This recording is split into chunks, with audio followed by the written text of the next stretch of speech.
Mara arrived at Lone Creek Ranch with the sun sinking low behind her, casting long shadows over a landscape as dry and cracked as her spirit.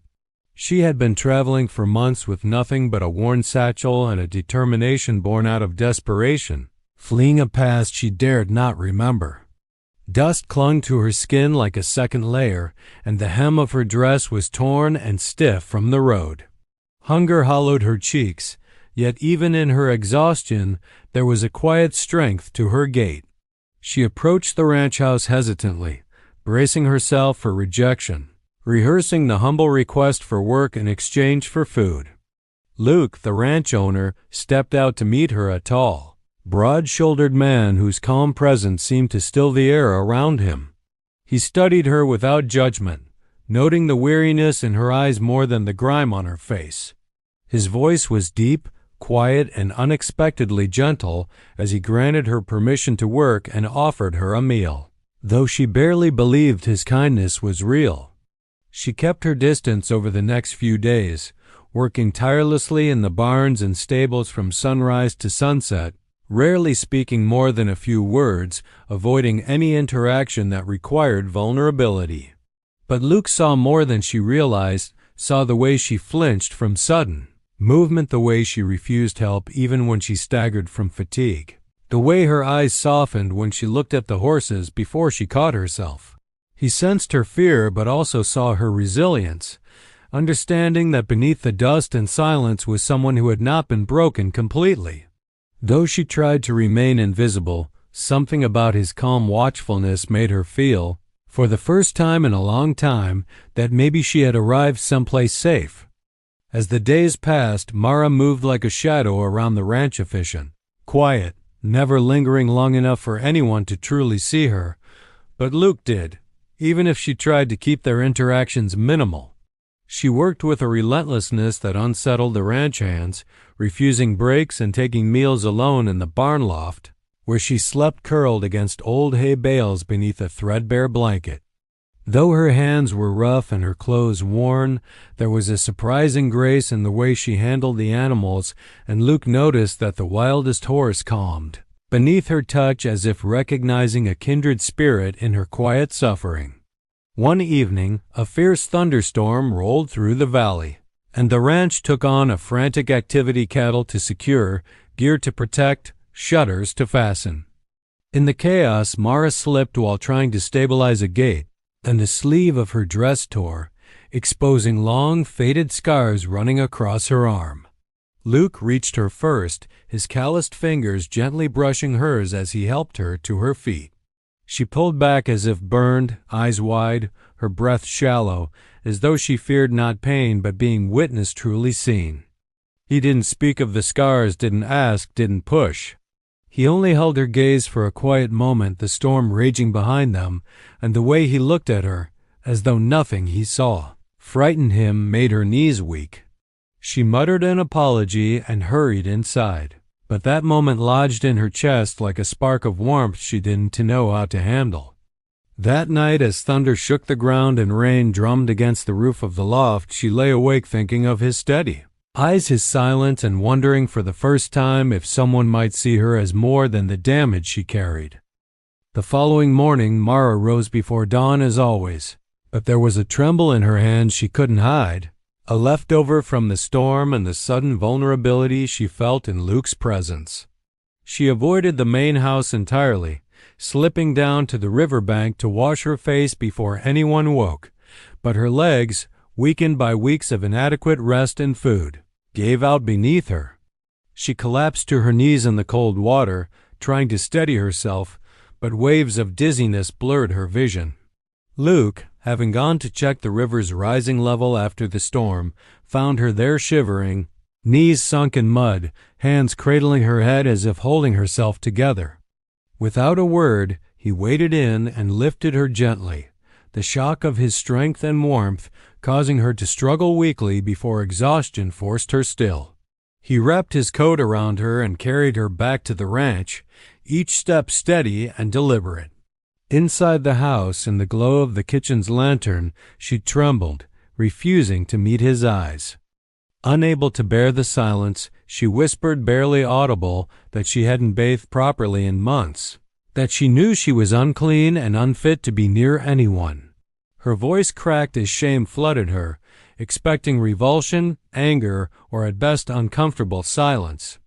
Instead, Luke's response was a quiet, low laugh, gentle, yet disbelieving, as though the notion that filth could diminish her worth was absurd. She looked up, stunned, as he knelt before her, his eyes unwavering. And in that moment she felt something shift inside her, fear warring with an unfamiliar ache of longing.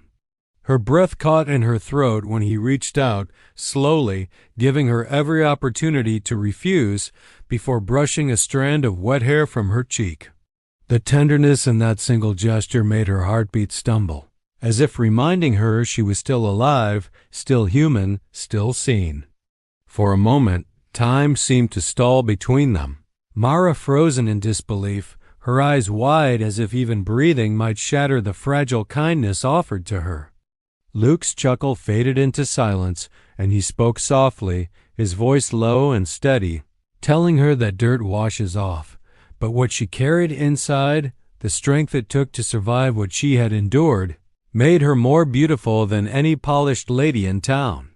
Her lips parted, stunned, a protest forming but dying unspoken as he leaned closer, moving slowly, giving her every chance to pull away. But she didn't. Instead, she held perfectly still, trembling not with fear but with a yearning she'd forgotten how to feel. When he kissed her, it was not rushed or overpowering, it was deep, intent and reverent, as though he'd waited a long time to show her what her worth truly was. The world outside faded, the storm passing overhead, the creak of the wind against the shutters, all gone. His hand cupped her cheek gently, thumb brushing away a tear she hadn't realized had fallen, and something inside her broke wide open, not in pain, but in release. She gasped lightly against his mouth, her fingers instinctively clutching his shirt as though anchoring herself to the moment. When he finally pulled back, not far but just enough to look into her eyes, her breath came in shaky wisps, and she stared at him as if seeing him, truly seeing him, for the first time. He said nothing more, and neither did she, for words would have ruined what the silence held between them. In his steady gaze she found something she had never been given, a home for her brokenness without judgment. Overwhelmed, Mara leaned into him, resting her forehead against his chest, and for the first time in years she allowed herself the smallest, most fragile kind of surrender hope. In the days that followed their intimate moment, Luke's care unfolded with quiet intention, never pushing Mara but consistently guiding her toward healing with a gentleness she hardly remembered existed in the world. He didn't smother her with attention. Instead, he offered practical kindness meals left where she could find them, tools repaired so her work would be easier, fresh linens placed discreetly in the barn loft without ever mentioning he'd noticed her threadbare blanket. He made sure she rested, assigning lighter tasks when she unknowingly overworked herself, and asked Mrs. Collins from the nearby homestead to drop by with clean clothes and supplies under the tindla, pretense of spring cleaning. Mara resisted at first, unable to accept charity, but Luke's steady patience and the absence of pity in his actions slowly broke down her walls. One morning, he led her to a secluded spring hidden between cottonwoods, its waters clear and still. He said nothing more than, "Take whatever time you need," before turning and walking away, leaving her alone with the water and her silence. As she bathed, she watched months of dirt and fear wash away, along with the belief that she was unworthy of tenderness. When she returned to the ranch, clean and wrapped in a simple new dress, Luke was waiting by the porch. He didn't comment, not on her transformation nor the tears still drying on her cheeks, just offered her a soft nod, a silent acknowledgement of her strength. That night, she took her place at the dining table beside the ranch hands, where for the first time she shared a small laugh at a passing joke. And though she said little, Luke noticed the difference in her eyes. They no longer held only survival. Somewhere inside them, something new had begun to grow. Hope. Just when peace had begun to feel attainable, the past Mara had fought desperately to escape came riding straight toward her in the form of Silas Holt, a cold and ruthless traitor who once controlled her life and believed she still belonged to him.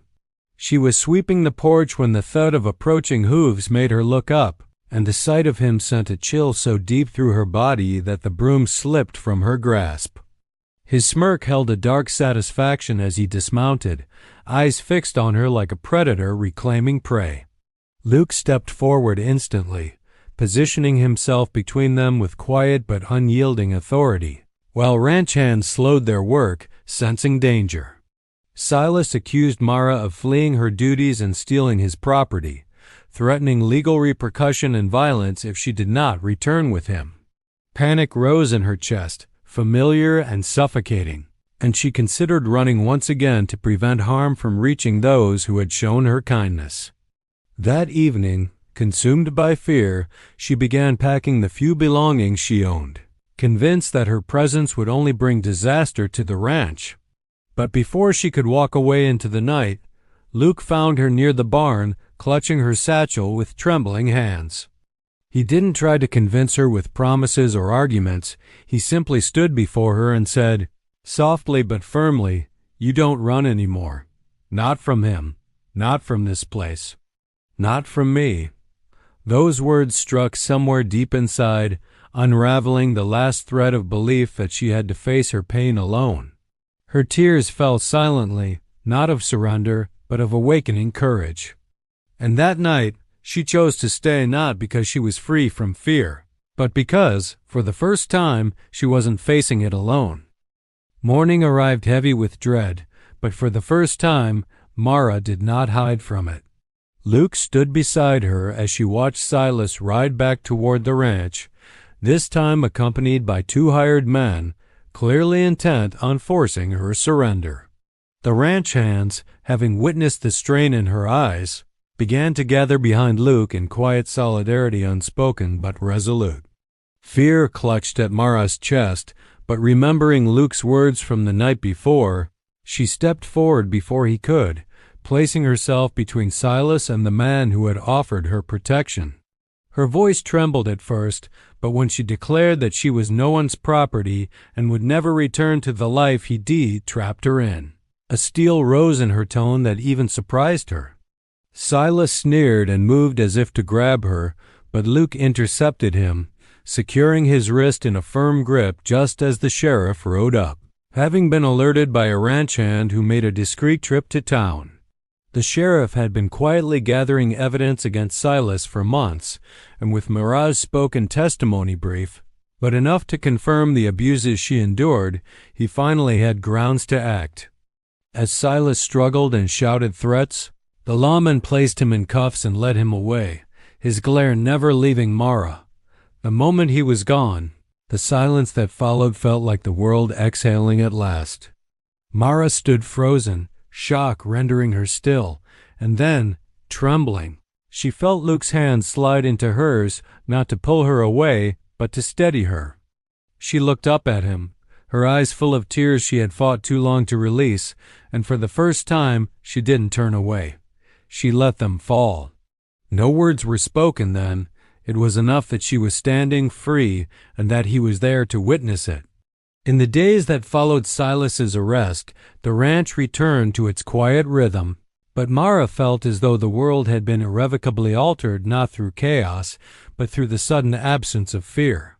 She moved about the ranch lighter, shoulders no longer weighed down by the instinct to hide, but by something softer uncertainty, yes, but also possibility. One evening, as the sun dipped low and painted the sky in warm streaks of gold, she wandered to the edge of the corral where Luke was finishing up with the horses. For a while she simply watched him, feeling something deep inside settle with the certainty that she no longer needed to run. When he noticed her presence and approached, she met him halfway, stopping just inches from him. She admitted, in a voice fragile but steady, that she was unsure how to move forward, that survival was all she'd known until him. Luke brushed his thumb gently along the back of her hand, telling her that healing didn't require certainty, only willingness to believe she deserved peace. Tears filled her eyes, not from pain this time, but from the quiet overwhelm of being seen, accepted, and cherished. He cupped her face, and when he kissed her again, it was not to silence her fears, but to honor the strength it took to face them. This kiss was softer than the last, filled not with urgency but with promise, a future built on something deeper than passion alone. As the twilight settled around them, Mara whispered that she would like to stay, not because she had nowhere to go, but because for the first time she wanted to.